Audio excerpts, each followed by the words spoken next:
नमस्कार दोस्तों। 22 अप्रैल 2025 को कश्मीर की वादियों में एक दिल दहला देने वाली घटना घटी। पहलगाम के पास बसे बाईसारन घाटी में आतंकियों ने निर्दोष पर्यटकों पर हमला किया, जिसमें 26 लोगों की जान चली गई और कई घायल हुए।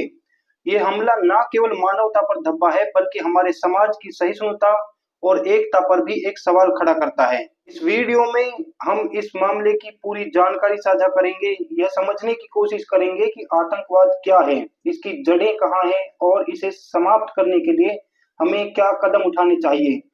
तो आइए इस महत्वपूर्ण विषय पर गहराई से चर्चा करें। 22 अप्रैल 2025 को दोपहर के समय पहलगाम के पास स्थित बाईसारन घाटी में 5 आतंकियों ने पर्यटकों पर अंधाधुंध गोलियां चलाई। इस हमले में 26 लोगों की मौत हो गई और कई अन्य घायल हो गए। अधिकांश पीड़ित हिंदू पर्यटक थे जो विभिन्न राज्यों से कश्मीर की खूबसूरती का आनंद लेने के लिए आए थे। चश्मदीदों के अनुसार हमलावरों ने पहले लोगों की पहचान पूछी, उनके धार्मिक प्रतीकों की जांच की और फिर उन्हें निशाना बनाया। यह मामला न केवल निर्दोष लोगों की जान लेने वाला था, बल्कि यह हमारे समाज की विविधता और सहिष्णुता पर भी सीधा हमला था। इस घटना की जिम्मेदारी द रेजिस्टेंस फ्रंट नामक आतंकी संगठन ने ली, जो पाकिस्तान स्थित लश्कर-ए-तैयबा का सहयोगी माना जाता है। इस हमले ने एक बार फिर से कश्मीर में आतंकवाद की जड़ें और उसके पीछे की विचारधारा को उजागर किया है। इस हमले के बाद सोशल मीडिया पर पाकिस्तान को सबक सिखाओ, बदला लो जैसे हैशटैग ट्रेंड करने लगे हैं। लोगों में गुस्सा और आक्रोश स्वाभाविक है, लेकिन हमें सोचने की जरूरत है कि क्या केवल बदला लेना ही समाधान है? क्या हम हर बार एक और सर्जिकल स्ट्राइक या एयर स्ट्राइक से आतंकवाद को जड़ से खत्म कर सकते हैं, या फिर हमें इसकी जड़ों तक जाकर इसके कारणों को समझकर एक स्थायी समाधान की ओर बढ़ना चाहिए? आगे इस वीडियो में हम जानेंगे कि आतंकवाद की शुरुआत कैसे हुई, इसके पीछे के सामाजिक, राजनीतिक और धार्मिक कारण क्या हैं, और इसे समाप्त करने के लिए हमें क्या रणनीतियां अपनानी चाहिए। और सबसे जरूरी सवाल कि आखिर ये आतंकी होते कौन हैं? क्या ये कश्मीर के लोकल रेजिडेंट्स होते हैं या पाकिस्तान से आते हैं? और अगर ये लोकल हैं तो ये आतंकवादी क्यों बनते हैं? और इनको हथियार और पैसा कहाँ से आता है? और अगर ये हमारे देश के बाहर के हैं तो क्या यहाँ के लोकल लोगों की मदद के बिना इनके लिए दहशत फैलाना मुमकिन है? बात करेंगे उन तरीकों की जिससे आतंकवाद को हमेशा के लिए जड़ से खत्म किया जा सकता है। तो जुड़े रहिए इस वीडियो में, क्योंकि यह चर्चा न केवल जानकारीपूर्ण होगी, बल्कि हमें एक जागरूक नागरिक के रूप में सोचने पर भी मजबूर करेगी। दोस्तों, अब हम बात करेंगे उन प्रमुख आतंकवादी संगठनों की जिनका कश्मीर में सबसे अधिक प्रभाव रहा है और जो हमारे राष्ट्रीय सुरक्षा के लिए सबसे बड़े खतरे रहे हैं। सबसे पहले हिजबुल मुजाहिदीन की स्थापना सितंबर 1989 में हुई थी। इस संगठन का उद्देश्य कश्मीर को भारत से अलग कर पाकिस्तान के साथ मिलाना था। संयुक्त राज्य अमेरिका ने 17 अगस्त 2017 को हिजबुल मुजाहिदीन को एक विदेशी आतंकी संगठन घोषित किया था। अगला संगठन है लश्कर-ए-तैयबा।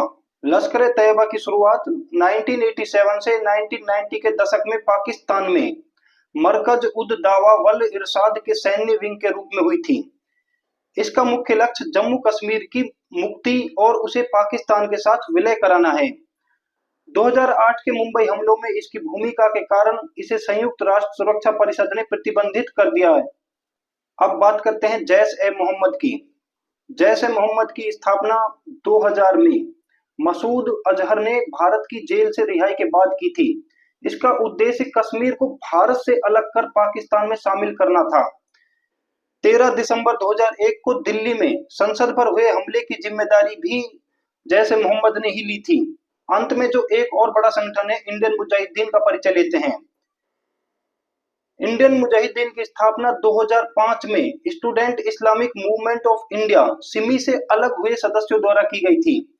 यह समूह 2005 के बाद से भारत के विभिन्न शहरों में कई सीरियल बम विस्फोटों के लिए जिम्मेदार रहा है। इसके अलावा कुछ छोटे संगठन हैं, जैसे Student Islamic Movement of India, short form में SIMI, Islamic State Hind Province ISHP, the Resistance Front TRF।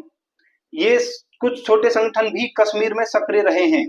थे वो मुख्य आतंकवादी समूह जो कश्मीर में सक्रिय हैं और जिनसे हमारी सुरक्षा सर्वाधिक प्रभावित होती है। आगे की वीडियो में हम इन संगठनों की विचारधाराएं, भर्ती प्रक्रियाएं और निपटने की रणनीतियों पर विस्तार से चर्चा करेंगे। आतंकवाद महज कुछ हथियारबंद लोगों का समूह नहीं है, बल्कि एक सुव्यवस्थित ढांचा है जो कई स्तरों पर काम करता है। आइए समझते हैं आतंकवाद की इस मशीनरी के 5 मुख्य स्तंभ कौन से हैं। सबसे पहला स्तंभ है स्थानीय कट्टरता, लोकल रेडिकलाइजेशन। किसी भी आतंकवादी आंदोलन की शुरुआत होती है स्थानीय स्तर पर लोगों के विचारों को बदलने से। यह वह प्रक्रिया है जब युवा अपने सामान्य जीवन से कटकर कट्टर विचारधारा की ओर झुकने लगते हैं। उदाहरण के लिए दक्षिण कश्मीर के पुलवामा जिले में पिछले कुछ वर्षों में कई युवा सोशल मीडिया प्रचार और स्थानीय मस्जिदों के प्रभाव में आकर आतंकवादी संगठनों से जुड़ गए। दूसरा स्तंभ है बाहरी फंडिंग, एक्सटर्नल फंडिंग।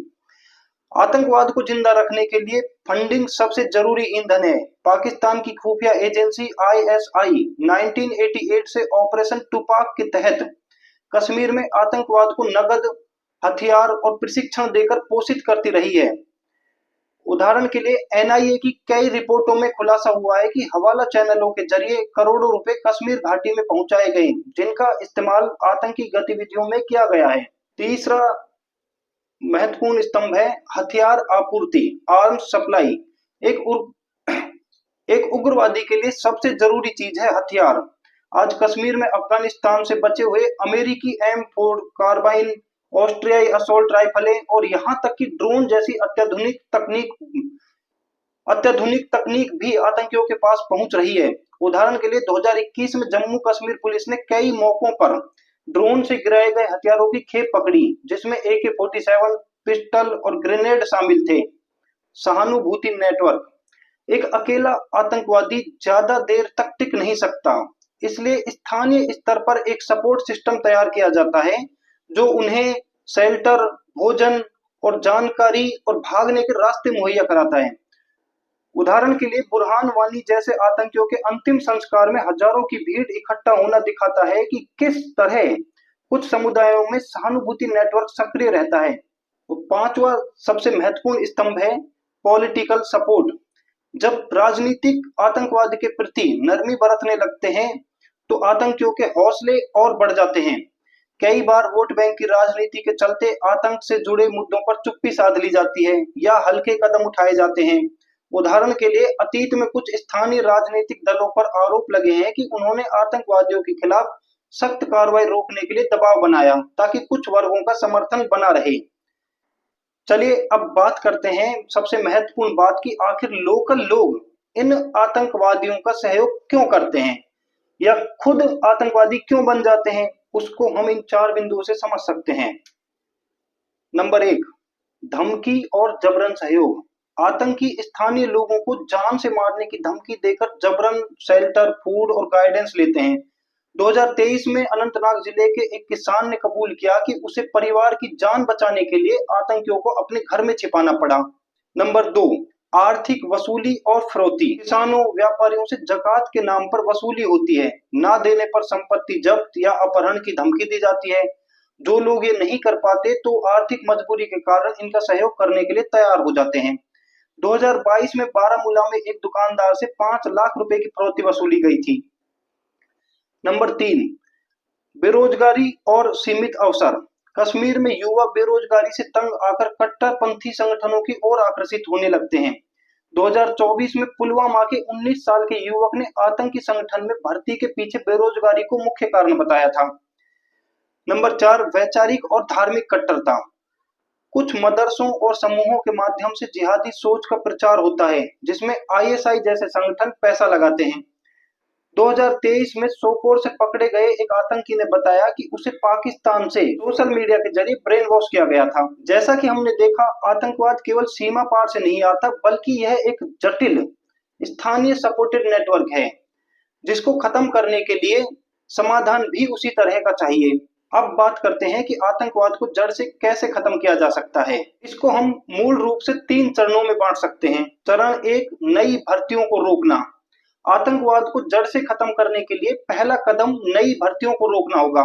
हमारी सबसे बड़ी चुनौती है नए लोगों को आतंकवाद की राह पर जाने से रोकना, जिसके लिए कुछ ये उपाय अपना सकते हैं, जैसे कम्युनिटी बेस्ड पुलिसिंग की सहायता से स्थानीय पुलिस और समुदाय के बीच संवाद बढ़ाएं, जहां लोग आतंकियों की धमकियों की खुफिया जानकारी, सीधे पुलिस को दें। गोपनीय हेल्पलाइन और मोबाइल की सहायता से डर कर चुप रहने वालों में हिम्मत जगाई जाए। डी रेडिकलाइजेशन प्रोग्राम्स चलाए जाएं। स्कूलों, मदरसों और जेलों में मनोवैज्ञानिक परामर्श और धार्मिक पुनः संयोजन वर्कशॉप चलाए जाएं, ताकि कट्टर विचार धीरे धीरे बदल सकें। पूर्व उग्रवादियों को ट्रेनिंग में शामिल कराएं, जो अपने अनुभव से युवाओं को साफ सुथरी राह दिखा सकें। सोशल मीडिया पर सही जानकारी और मजबूत संदेश फैलाएं, जिससे पूर्व आतंकी और स्थानीय धर्मगुरु कट्टर विचारधारा को खारिज करते हुए दिखें, जिससे युवाओं में आतंकवाद के प्रति नफरत पैदा हो। झूठी अफवाहों को तुरंत पता लगाकर सिरे से मिटाएं, ताकि ऑनलाइन ब्रेन वॉशिंग ना हो पाए। इन सब से फायदा होगा कि आतंकवादी संगठनों को नए युवाओं की भर्ती करना मुश्किल हो जाएगा। बात करते हैं इसके दूसरे चरण की, फंडिंग और हथियार आपूर्ति को बंद करना। जब पैसा और बंदूकें खत्म होंगी तो आतंकी अपने पंख झड़ते हुए महसूस करेंगे। इसके लिए कुछ उपाय ये हैं: एंटी मनी लॉन्ड्रिंग व सीएफटी उपाय। बैंक और गैर बैंकिंग चैनलों पर हर लेन देन पर सख्त निगरानी रखी जाए। हवाला नेटवर्क और नकदी लेन देन पर कड़ाई से कार्रवाई की जाए। एफएटीएफ की सिफारिशें लागू की जाएं। सेंसर बेस्ड फेंसिंग, ड्रोन और सीसीटीवी से सीमा पर निगरानी तेज की जाए। पड़ोसी देशों के साथ रियल टाइम इंटेलिजेंस पार्टनरशिप से हथियार तस्करी के रास्ते काटे जाएं। इससे आतंकवादियों को हथियार और पैसा मिलना बंद हो जाएगा, तो वो अपने आप कमजोर पड़ने लग जाएंगे। अब आते हैं तीसरे और आखिरी चरण में, बचे हुए आतंकियों की पहचान करना और निष्क्रिय करना। अब आखिरी लड़ाई, जो आतंकी बच गए हैं उन्हें पकड़कर व्यवस्था से बाहर करना। पुलिस, आर्मी और तमाम सुरक्षा एजेंसियों की टीमों और खुफिया साझेदारी से तलाशी और गिरफ्तारी अभियान चलाए जाएं। डिजिटल फुटप्रिंट, जाली दस्तावेजों और फोन ट्रैकिंग से संदिग्धों का पता लगाया जाए और पकड़े गए आतंकियों का पारदर्शी मुकदमा चलाकर उन्हें सजा दिलाएं, जिससे एक डर का माहौल बने। रिहाई के बाद कोई व्यक्ति फिर से कट्टर विचारों में न लौटे, इसके लिए पुनर्वास प्रोग्राम चलाए जाएं। विदेशी खुफिया एजेंसियों और अंतर्राष्ट्रीय संगठनों के साथ सम्मिलित मिशन चलाए जाएं, ताकि वैश्विक नेटवर्क टूट जाए। ट्रेनिंग, डेटा शेयरिंग और कानून परिवर्तन सहयोग से सभी स्तर पर आतंकी संरचना को कमजोर किया जाए। इन 3 चरणों, भर्ती रोको, पोषण स्तंभ काटो और शेष आतंकियों को निष्क्रिय करो, इन कदमों को मिलाकर ही हम आतंकवाद को जड़ से काट सकते हैं। सिर्फ लड़ाई नहीं, बल्कि समझदारी और सामूहिक प्रयास से ही हम एक सुरक्षित भारत बना सकते हैं।